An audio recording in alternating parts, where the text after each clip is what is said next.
Hello and welcome to this episode of Beyond the Green Line.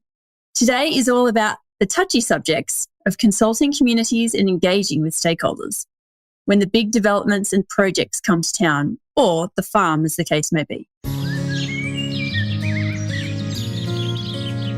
Hi and welcome. Buckle up for a new episode of Beyond the Green Line, the only podcast hooking you up for a virtual coffee date with some of the leading change makers, industry experts, and everyday activists in environmental and agricultural sciences. So pop in your headphones, go for a walk, and get ready for inspiration, ideas, insights, and real-life stories beyond the green line we balance along.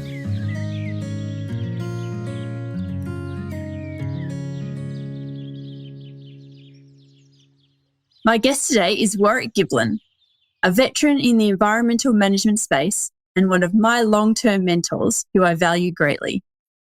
Warwick has 40 years senior executive experience in environmental management in both government with National Parks and Wildlife Service and Sydney Water and corporations, Waste Management International and Waste Management New Zealand. Warwick is currently Managing Director of Oz Environmental Proprietary Limited, who provide high-end techno-legal and strategic advice to farmers, rural councils and traditional owners to protect their interests in relation to proposed energy and mining projects. So get comfy because today's chat could get somewhat contentious. Hi Warwick, I'm looking forward to our chat today. Well, I love that build-up there, Shonelle. I hope I can deliver accordingly. I'm sure that the conversation is going to be really good today, as always, but it should be fun. So let's start off by, I guess, firstly, just talking through your background and where you've come from in your career. Well, my roots to my professional journey really started on the land as a young boy. I was a farmer's son and I spent oodles and oodles of hours on my own in the bush, and through that you get an understanding and awareness and appreciation of nature and all that it has to offer. And it was that awareness, I suppose, and that initial awakening that dominated throughout all my education. And I've been blessed that I've been able to turn it into a profession, and I've loved the journey. So you work a lot in the western area of New South Wales. Is that where you grew up? I was born and bred between Orange and Parkes. Great little place called Manildra, centre of the universe. And so my roots are in the bush in the west, and I just love being out there. Yeah, same here. So now let's look at a typical rural or regional community, an Australian one. So in your experience, how does a community usually become aware of a major project or a large development that's going through the approvals process? Well, it could be any number of ways, Shonelle. I mean, it could be someone knocking on your door. That'd be the developer probably. It may be through social media, the bush grapevine, so to speak. Here's what's going on. Could be a letter. And so it can be any number of ways. So I guess it can be either a formal approach or it could be through a rumour or that's going on in the community. Yes, absolutely. Absolutely. And when this happens, what sorts of emotions and questions are usually the first ones to show up? Well, I guess you can understand people often have their little piece of paradise in the bush somewhere, their farm, or might be out of suburbs of a city. Yes. So usually the first thing is uncertainty. And what does that mean for us? And the emotions attached to that can range along the distress spectrum, quite frankly. In many cases with my work and my clients, there are challenges regarding people's good well-being. There's quite often physical and mental challenges arising from the distress people feel with what's in store for them, particularly where there's a major development proposed close by, because for them, they're concerned about what are the benefits. Will they receive benefits or will they have costs imposed on them by the development? So that's the dilemma. Yeah, and I guess in a lot of these cases also, these could be multi-generational farms or properties, and therefore there is even more emotion attached to the place and the lifestyle and particular landmarks on these properties. Yes, for example, I'm working for a community group and there's a couple of people in that group who have had a land in their family name for over 150 years. Yeah, wow. That would be hard. That would be really hard to see that change. I mean, change is always hard, isn't it? But yeah. But it does, and we can talk about this as we go, but the thing is, these folk, they are disadvantaged in this scheme of how does this development proposal proceed and how do they retain a voice, etc. So what should a landholder do then when they learn that there is a major development proposed for next door or just down the road? Well, I think the first thing is to build a support network around you. Your local community, I would strongly recommend that people also get professional advice, namely environmental practitioner advice. As I've said, people in this situation are very disadvantaged. Is that because they don't know what to do? They don't have the right advice. They don't have the right experiences. They've never done this before. Is that what you mean? Correct, right? There's four key elements, in my view, why they're disadvantaged. One is, generally speaking, they don't have time. It's farmers or whoever it is. People usually lead busy lives. They don't have the time. They don't have the technical knowledge or capacity. They're good at many things, but how familiar are they with the Environmental Planning Assessment Act and the assessment and determination process, right? The third one is, compared to the developer, usually they have limited economic capacity. And so that is really a major challenge. And then lastly, they rarely have the political clout that the developer has. So on all those four fronts, the folk that I work for, generally speaking, are disadvantaged, and it's a very unlevel playing field for them. Yeah, and it ends up needing to become, as you said, community and passion driven, which I guess that passion I've seen takes them an awfully long way and sways an awful lot of people and politicians and other communities. However, at the same time, you can end up looking maybe a bit, I don't want to say crazy, but sometimes it comes across as they're a little bit fanatical when they're actually not. They're just trying to learn as they go and protect their land and their communities. And inherently, rural folk tend to be very conscious of their community setting and the community network. And when it comes to these major developments, often it means you have to be courageous. You have to be brave. There is the risk of upsetting other neighbours or families. Within families, there can be challenges and disagreements between parties. So it's quite a potentially fraught subject area. So in your opinion, is that initial community consultation usually done well by the proponent of a project? This is a bit of a hobby horse of mine, Shonelle. For raising it. Well, look, I think generally it's not done as well as it might. Now, really, the issue here is when a proponent announces a development, the company has already done its sums and done its design to maximise its advantage. It really, understandably, has a mindset of, well, this is what we're going to do. Yet it's been designed by the proponent in many ways behind closed doors. So it seems to me a bit at odds with the fundamental premise of what stakeholder engagement and community consultation is all about.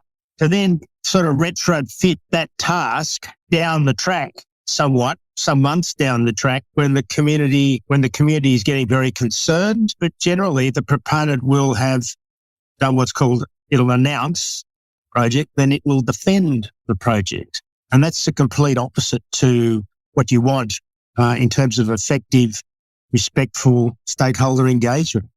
In summary, I think the stakeholder engagement community consultation happens way too late in the process. And a lot of communities end up feeling railroaded and not listened to. Oh, yes. I mean, everywhere you turn. I mean, if you look at the rural communities across slopes, particular Western New South Wales at the moment. Clearly we need to decarbonise our energy generation system. There's no doubt about that. But with all the renewable energy zones, of which there'll be 5, there's lots of renewable energy projects planned, plus major transmission lines to connect into those renewable energy zones. And that's going to impact a lot of rural lands. Now, what sort of voice will the rural community have on these matters? Yeah, because at the moment and over the last several years with these projects coming through the pipeline, we have been seeing a lot of community meetings, committees that have been forming, and there's been a lot of show, I would say, of community consultation, but it's very one-sided. The project, the client in our respect, telling the communities this is what's been happening, this is where we are in the process. No true consultation, nothing has really changed throughout that process. It's just information and somewhat of a bombardment of information. So is this a new trend that you're also noticing in other areas? To be honest, I think as pretty much as long as the EP&A Act's been around, this has been the process. And I think it is a fundamental flaw in a system where, if this is meant to be for public good and in the public interest, that's a phrase that the Department of Planning often uses in its determinations. This project is, quote, in the public interest, end quote. Well, it begs the question about what say has the public been allowed to have? How has that been factored into the decision-making, into the design of the project? Or is this whole social impact assessment, stakeholder engagement, a bit of a rather tokenistic? So what does good community engagement look like to you? Have you seen any great examples? Well, again, it really depends. You're only going to get good stakeholder engagement and community consultation, I think, Shonelle, if the proponent genuinely feels that will be beneficial to the outcome of the project. And I am aware of one example in particular where I think the proponent has done a very good job, and I'm happy to name it. That's the new Cobar mine project, underground project, pretty much in the town of Cobar. And in my view, the consultants, social impact consultants, have done a good job on that. And why was it good? Because they did some assessment based on the people that live there, on the communities that live there and their issues. And so they did a good job identifying the issues and challenges. And I think that was very transparent in the EIS. By the by, though, I have to say, I think there was a missed opportunity in the consent conditions, not picking up the granular nature and the personalised information really that the EIS identified in terms of community consultation. Yeah, and I guess you've really touched on it there with community consultation is often done by companies or people from external, from outside of the community that's being affected. So therefore, to actually do that piece of consultation and engagement in a way that is going to be effective and end up with the correct information and the correct emotions coming through from the community, the company really needs to find that way to break down the barriers of the fact that they are from out of town, because quite often they can be seen as working for the proponent of, for the development. So is there some way that a rural community can maybe work together to have an effective voice and help facilitate this where that you've seen work? Well, I think what's important is openness and transparency, not just involving the proponent, the developer, but I think also providing transparency and information back to the Department of Planning Environment itself. So the assessment staff in the department who will be examining all this material, again, I think there's accountability all round. And if community groups feel things are going off track a little bit, then I think it's only prudent to, draw the department's attention to what's going on. But at the end of the day, yes, this is about the sharing of power and truth to voice, and ensuring the local community has a voice, not only that it has a voice, but that voice is listened to and acted upon. And changes actually do happen based on what's said, yeah. And I had seen, another client where I'm working. We have engaged with the developer, and the developer has been responsive to the feedback we have provided. So certainly, we cover this later if you like, but, community groups sometimes wonder, should we engage or should we just slam the door? My advice is there's no harm in talking. And I think as long as the dialogue is respectful both ways, then there's a lot to be gained by listening, communicating and learning. I guess we saw that a lot with the Lock the Gate campaign, where that was definitely shutting out. And I don't believe that has ever been resolved, really. It's, definitely still an ongoing issue. So when do you usually get involved with projects, and how do you advocate for council, community or individuals? I usually get involved pretty early on, Shonelle, particularly if it's landholders who might be immediately adjoining a development, or dare I say it, the development will encroach on their land. I mean, it may well be a compulsory acquisition matter, like it is for major transmission lines, for example. So usually early on, then often it's on quite a journey. It might be from then through to examining the EIS and helping prepare a submission response to the EIS. It may also be appearing for the client at the Independent Planning Commission hearing. And certainly, aside from that, two other actions. One is engaging proactively with the developer, and lastly, engaging proactively with the Department of Planning and Environment. And can you tell me about some of your past advocacy projects where landholders have been able to conduct productive negotiations with the developer, resulting in both parties feeling like they're happy with the outcome? Yes. The couple of cases I could elaborate on, Shonelle, one is 6 farmers along the Lachlan River and the Forbes, an actual energy plan to put in a new transmission line. And so, again, there was the threat of compulsory acquisition on that matter. But we were able to engage with the proponent, and we were able to, through negotiations with the developer, come to a meaningful and agreed outcome around the terms and conditions for the easement, as well as compensation for the easement being on their land. So that worked well. And also a landholder in the west of the state, there was a proposed mine, and we've had extensive negotiations and discussions and come to a good agreement where the farmer retains a voice, and there's been, in effect, sharing of power. And I think that's been a wonderful example of how parties can work cooperatively. So in that situation, is there an ongoing management plan where the farmer of that particular property does actually get a really 50-50 or a good amount of say in what happens with that land that's being acquired?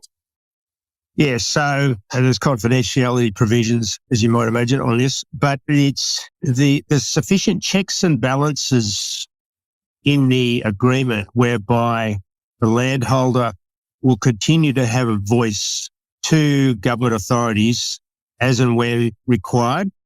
So if the landholder has any concerns or complaints, there is a process for resolving those. And throughout the process, there is a means for the landholder to, in fact, not be silenced by the agreement. Yeah, sure.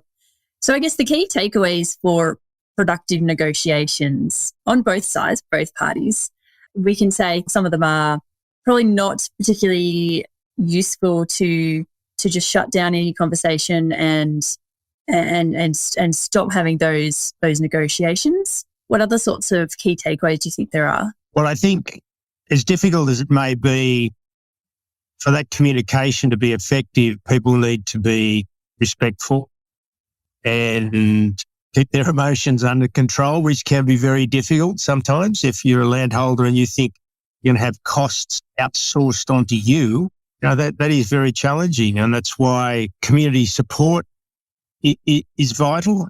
But I think standing up and having courage in your convictions and having, as I say, professional advice to help you how to do these things and, who to communicate with in the Department of Planning, or, if it means we've got to go to the CEO of the proponent, then we do that as well. But I think to be truly effective, landholders and community groups really need someone in their corner to help guide them and assist them and encourage them. Because as I say, it can be a pretty tough journey. Yeah, and what I hear a lot from communities is that they feel that when a major project or development comes to town, whilst they might have some sort of a say in where some of the ancillary stuff is put or who gets employed, maybe the percentages, the reality is that if it is such a big project, it's going to happen anyway. Now, this is a difficult thing for a lot of people, a lot of communities to deal with, Yes. this understanding. Where do you sit on this? Well, I think, to be honest, it's pretty obvious. Fundamentally, the planning assessment determination process, I think, is there to encourage, to facilitate and expedite development approvals.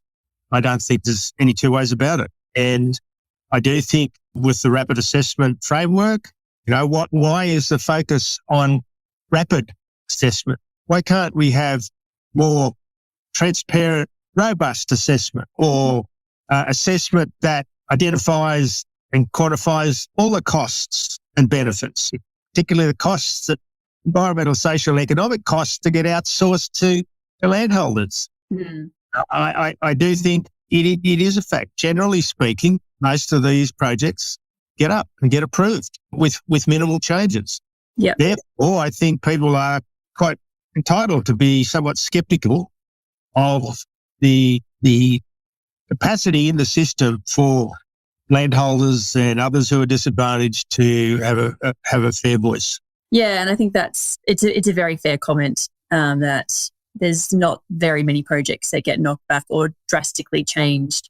Even when it comes to what's being written in the EIS, sometimes that still doesn't have a huge sway on the design of the projects a lot of the time, which I think is a flaw in the entire process. Yes. And it begs the question, maybe for another time, but there's a challenge here for the consultants who write EISs as well about what is their role and how do they pursue their professional judgments and how do they respond to potential pressures from developers to amend some of the wording or the language in EISs, et cetera, et cetera.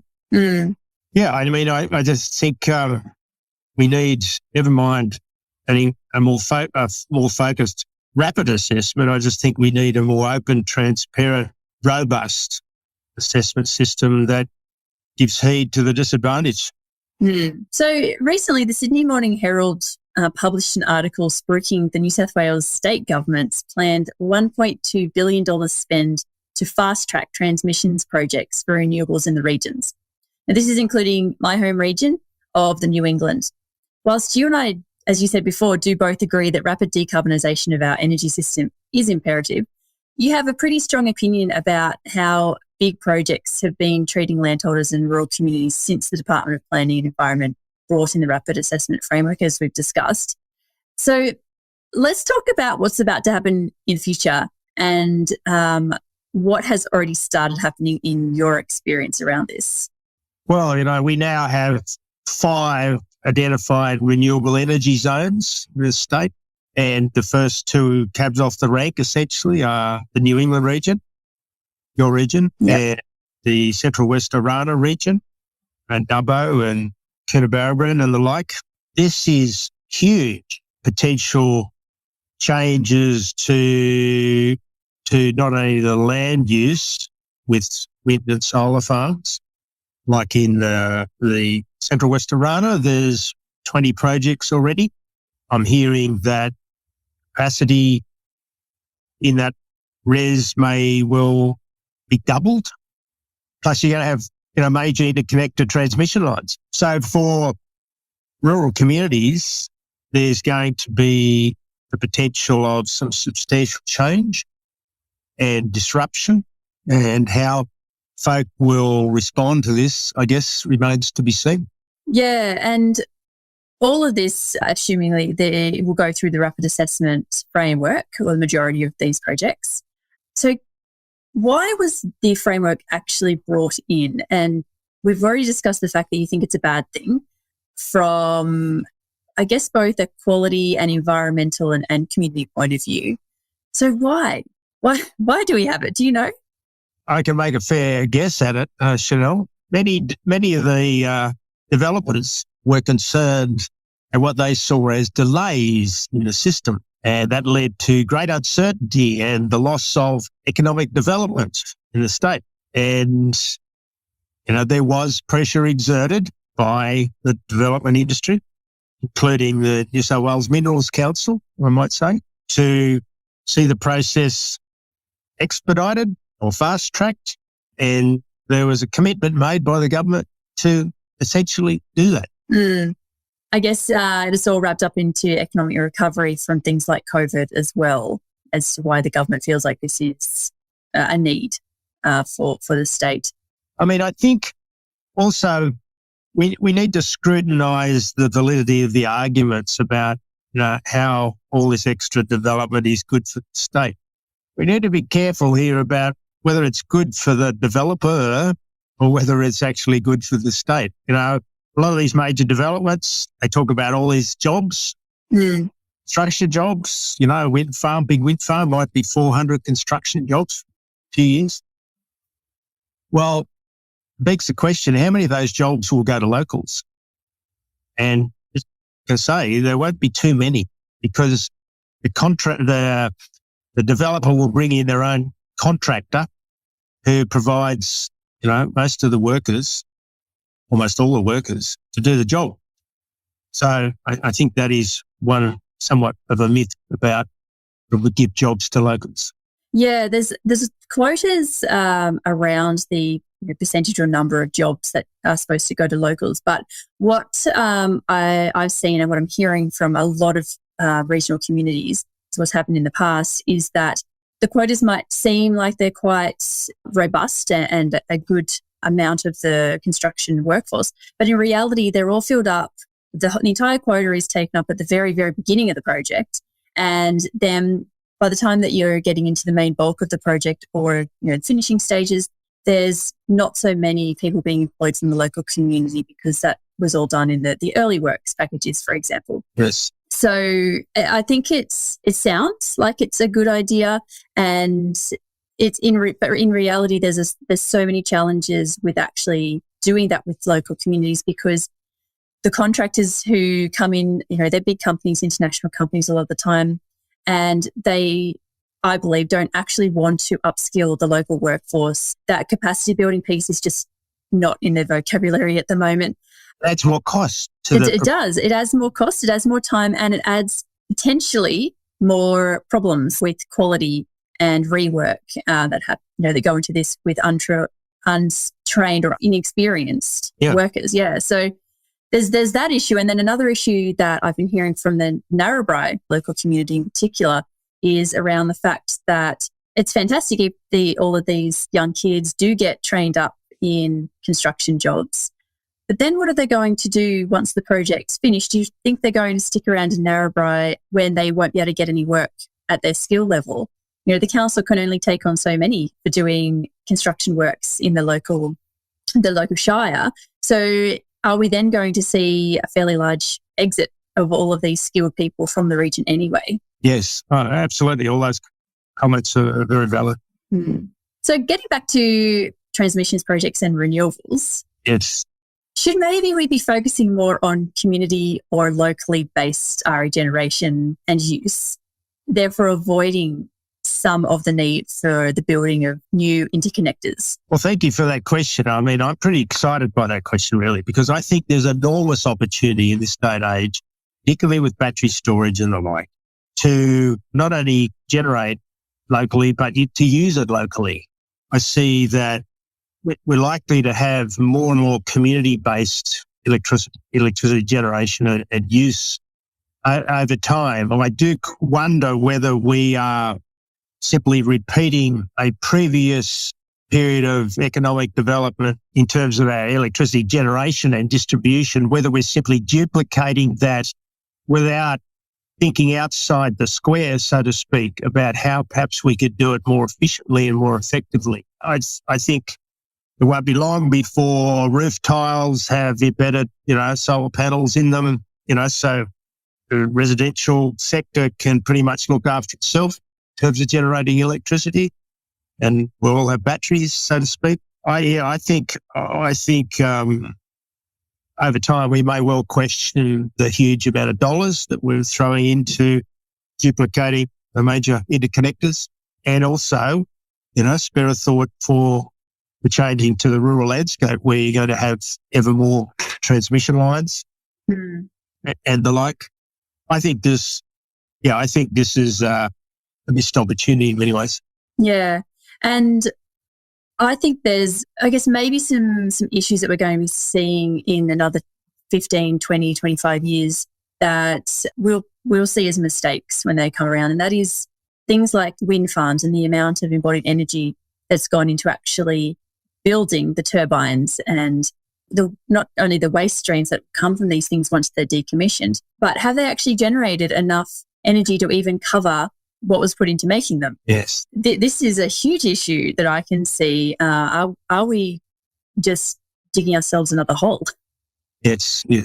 No, that's right. Well, the full life cycle analysis projects, whether you look at it in terms of energy or whether you look at it of various metals or whatever. Yes, hugely valid comments, and also how we go about recovering and recycling turbines, the towers or the blades. And I was only reading yesterday where some company is working on finding, the secondary life for turbine blades and whatever. And I think turning them into, they talk about surf skis.